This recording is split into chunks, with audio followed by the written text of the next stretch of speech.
नमस्कार विद्यार्थी मित्रांनो, आज आपण इयत्ता 7वीचा दुसरा घटक बघणार आहोत, संविधानाची उद्देशिका।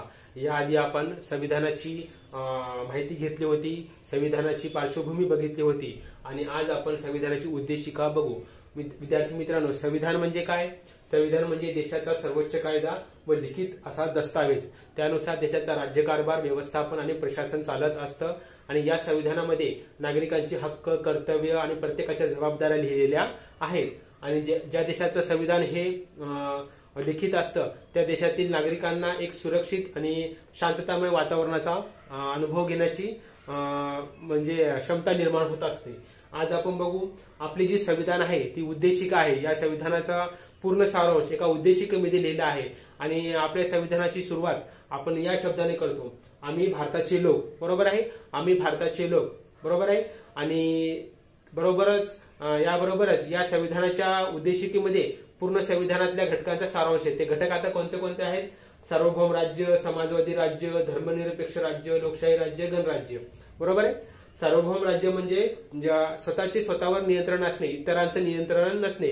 आधी आपण पारतंत्र्यात होतो, आता आपण स्वतंत्र झालो आणि सार्वभौम झालो। आता आपण आपलं नियंत्रण करून नियोजन करू शकतो, याला आपण सार्वभौम म्हणतो। समाजवादी राज्य म्हणजे संपत्तीचं विकेंद्रीकरण। या ठिकाणी गरीब श्रीमंत अशी दरी ठेवली नाही, संपत्तीचं विकेंद्रीकरण केलं आहे।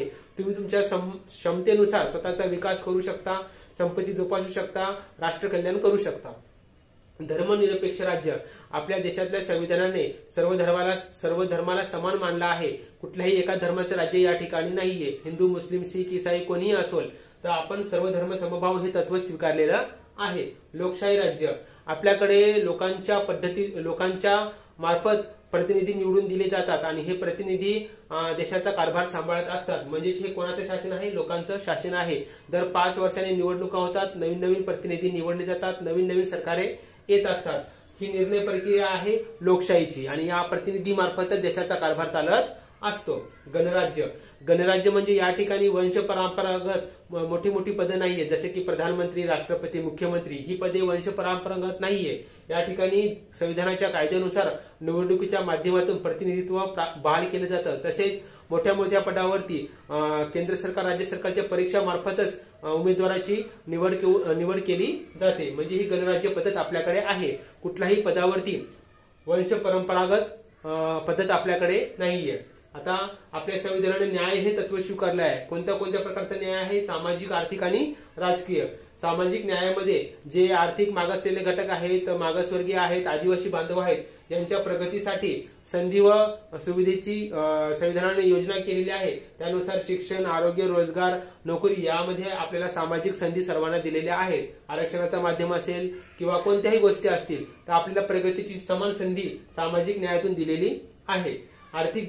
आर्थिक घटकातून आपल्यास विविध प्रकारच्या संधी दिलेल्या आहेत, तसेच सुविधा दिलेल्या आहेत, योजना आहेत। शिक्षण घेताना गरीब मुलांना स्कॉलरशिप दिली जाते, तसेच अल्पसंख्याकांच्या तरतुदी आहेत। आर्थिक लेवलला सर्वांना समान आणण्यासाठी संविधानाच्या माध्यमातून प्रयत्न केला जातो। राजकीय प्रतिनिधित्व, यामध्ये राखीव मतदारसंघ आहेत, तसेच स्थानिक स्वराज्य संस्था आहेत, ग्रामीण स्वराज्य संस्था आहेत आणि यामार्फतच केंद्र सरकार, राज्य सरकार यामध्ये विविध प्रतिनिधी, विविध जाती धर्माचे प्रतिनिधी यांना संधी देण्याचा प्रयत्न राजकीय न्यायातून केला गेला आहे। स्वातंत्र्य, आपल्या देशातल्या प्रत्येक लोकांना स्वातंत्र्य नागरिकांना दिलेले आहे।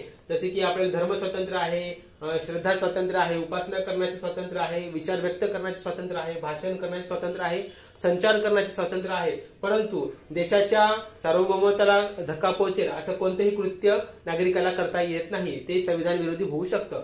क्षमता, आपल्याकडे जात, धर्म, लिंग आणि भाषावरून भेदभाव केला जात नाहीये।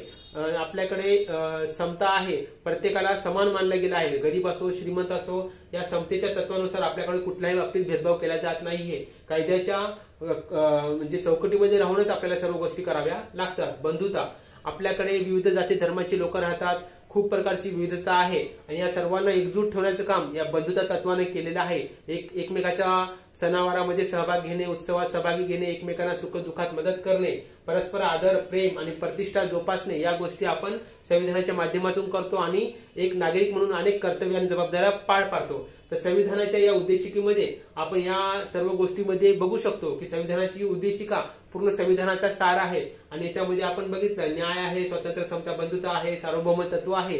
अनेक गोष्टी भारतीय संविधानाने स्वीकारलेल्या आहेत आणि त्या आजपर्यंत चालू आहेत आणि म्हणूनच आपण सर्व आज नागरिक सुखाने, शांततेने आणि सुरक्षित जगू शकतो. विद्यार्थी मित्रांनो, पुढील घटकात आपण संविधानातील इतर बाबींची माहिती घेऊया.